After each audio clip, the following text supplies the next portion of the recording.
Hello friends, this video on Cell, the Unit of Life Part 8 is brought to you by examfear.com. No more fear from exam.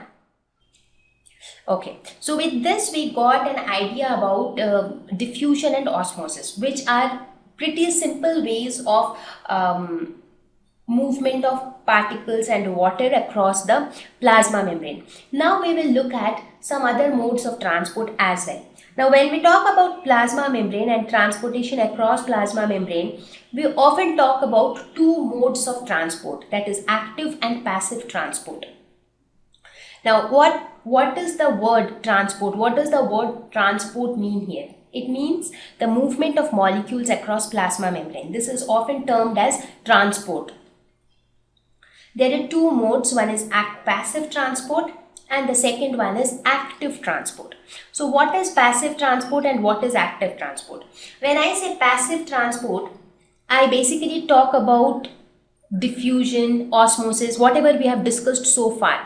They are all passive transport. Passive transport means the cell doesn't need to spend any energy for the movement of molecules across the plasma membrane. The cell is not doing anything at all. The movement is happening on its own due to the difference in concentration. As I said, for the movement of water from, in case of a hypertonic solution, what was happening?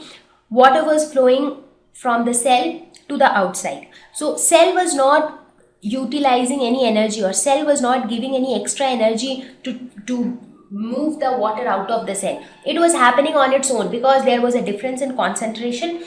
So the water was automatically moving from high concentration towards low concentration. So this mode of transport is called passive transport, where the cell doesn't have to spend any energy for the movement of molecules. Whereas there is another mode of transport where the cell also needs to spend a lot of energy for the movement to take place, because this type of movement, active transport, doesn't take place based on the concentration. I mean, it doesn't happen from higher concentration to lower concentration.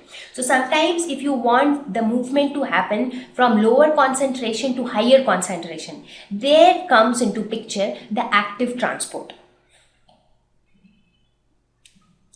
So here we will quickly talk about passive transport. Movement of molecules across the plasma membrane requires no energy from the cell. This is the most important part. So no energy is utilized from the cell. So movement occurs along the concentration gradient by diffusion or osmosis. So if there is a difference in concentration, movement will automatically take place either by diffusion if they are particles or gases, or by osmosis if it is water. So two types of diffusion can take place. Again, this diffusion which we discussed some time back, they can also be of two types. One is simple diffusion and the second one is facilitated diffusion. So these are the two types of diffusion that can take place. So when I talk about simple diffusion, what is it? It is pretty simple. It is what I had explained just now. Whatever we explained in the previous slide, that was a simple diffusion where you have higher concentration here. Here the concentration of these particles are higher. Here the concentration is less. So what will happen? The particles will directly cross the plasma membrane. Now what is this? This is nothing but your plasma membrane. We will talk about the structure of plasma membrane in the next few slides. So what is happening in simple diffusion? The particles are higher on one side, lower on other side. So they are allowed to pass through the plasma membrane directly. So that is called simple diffusion. This is what we have discussed in the past few slides. Now what is facilitated diffusion? For facilitated diffusion, the term facilitated, it is related to facilitator. What do you mean by facilitator? For example, you would have heard in your examination center, there will be a facilitator who will provide you the facilities. So in this type of diffusion, you need somebody to provide you the facility to move across the membrane.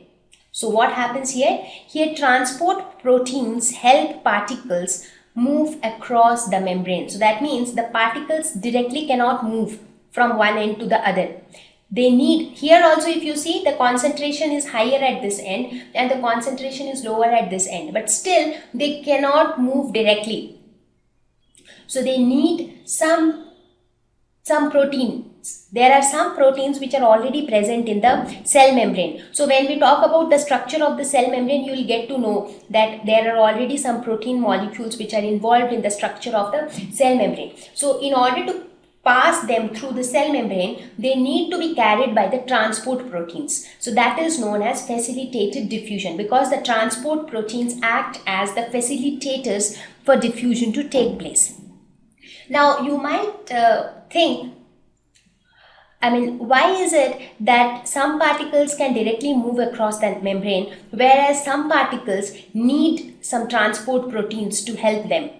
That might be a question. Now, this question will be answered well when we actually talk about the structure of the cell membrane. So, when we understand the structure of the cell membrane, we'll get to know that not all particles can directly pass through the cell membrane. So, depending on the nature of the particle, the cell membrane will allow the particle. And that is why I told you semi-permeable membrane. That is the keyword to understand the function of plasma membrane, because they do not allow all types of materials. They do not allow the flow of materials in any random direction. So there are a lot of ifs and buts based on which plasma membrane allow particles to pass through them.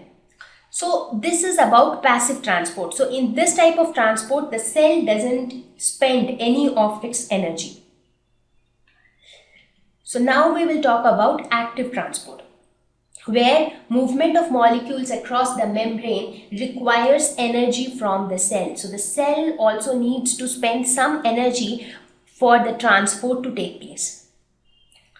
So now you might have this question in your mind, that when molecules can move across the membrane without any energy being spent by the cell, then why do we need this active transport? Why the cell needs to spend energy when it is able to move molecules free of cost? That is because the passive transport is all about moving the molecules from region of higher concentration to a region of lower concentration. Whether you talk about simple diffusion or facilitated diffusion or osmosis, everything happens from a region of higher concentration to a region of lower concentration. What if we want to move molecules from region of lower concentration to a region of higher concentration? So in that case, some extra energy need to be spent, because by default molecules will not move from lower to higher concentration. So who will provide that extra energy? So that extra energy input has to come from the cell. So here movement occurs against the concentration gradient. That is, it occurs from a region of low concentration towards a region of high concentration. So here it will be something like this. So here the concentration is less, whereas here the concentration is more. But still we want them to move in this direction. So how do we do that? For that purpose, there are carrier proteins. These carrier proteins will act as a pump. So they will act as a pump, and then they will pump these molecules from region of lower concentration towards region of higher concentration. And what about the extra energy? Because somebody needs to give that extra energy, right? It is something like this. Let us suppose you have let us take this example. Suppose you have 10 rupees with you. You want to buy a pen which costs 7 rupees. So now when you have 10 rupees and the pen costs 7 rupees, it is like you can just go and simply buy it off, because you have greater money. So money will flow from region of higher concentration, that is you who has 10 rupees, to region of lower concentration, that is to the shopkeeper who deserves 7 rupees, right? So 10 is greater than 7, so you can easily buy it off. Now suppose you have 5 rupees, but you want to buy a pen which costs 7 rupees. Now in that case, the shopkeeper will not give you that 7 rupees pen for 5 rupees, right? So you need some extra money. So somebody else has to provide that extra money to you so that you can buy that pen. Let us suppose if your father comes in and he gives you that extra 2 rupees. So what happens? You are able to buy it. So in this case also, this is the region of lower concentration. This is the region of higher concentration. So even though the carrier protein is carrying it, somebody else needs to make up for this energy. Who will provide that extra energy? That is provided by ATP. So the adenosine triphosphate molecules. What are ATP molecules? These are the molecules which are produced as a result of cellular respiration. Inside every cell, respiration is happening. The process of aerobic respiration is taking place, and with each respiration, some 38 ATP molecules are being produced. So they are nothing but energy currencies. So those ATP molecules will provide the extra energy here. So ATP molecules are nothing but the energy carriers of the cell. So ATP is getting spent means energy is getting energy input from the cell. So cell is losing some of its energy because cell is carrying out respiration to produce energy. So the cell is producing energy in the form of ATP molecules. Out of those ATP molecules produced, it has to spend some of the ATP in active transport. So that means cell has to spend its energy. So this type of movement is known as active transport. Now basically what happens is when the molecule, let us suppose these molecules which needs to be transported, when they bind with the carrier protein, chemical energy allows the cell to change shape of the carrier protein. Now the question is how the carrier protein is going to carry it. Now as soon as this molecule attaches itself to the carrier protein will change its shape in such a way that the particle gradually comes to this end and then it is released on the other side of the membrane. So this carrier protein basically acts like a door. So you enter here and you will be released out from the other end. So once the particle is released, the carrier protein will come back to its original shape. So it will change its shape only for the time when the molecule which is to be transported is inside the carrier protein. So this is about the concept of active transport. Now you might wonder, why do we need active transport? Why do we need to move molecules from region of lower concentration towards region of higher concentration? So for this, I'll give you a very common example. What are the basic needs for a plant to survive? They need sunlight, water, minerals, all those things, right? How do we water the plant? If in your garden, where do we put the water? We generally put the water in the soil. The water generally goes inside the soil, but still each and every part of the plant gets the water. Whether it is the root or the stem or the leaves or the flowers, every portion of the plant gets water. So how do they get water? Because the nutrients, if you talk about minerals or you talk about water, everything is there inside the soil. Which part of the plant is in contact with the soil? It is the roots. So the roots are in touch with the soil, and in the soil you have water, in the soil you have minerals. So how is it that the concentration of water is more in the soil? Because we are putting water in the soil only. And the concentration of water is less inside the root comparatively. Soil will have more water. When it rains or when we put water, those things get into the soil. But then how come? So then what will happen? The concentration of water is more here and it is less here. So now this water will get into the roots.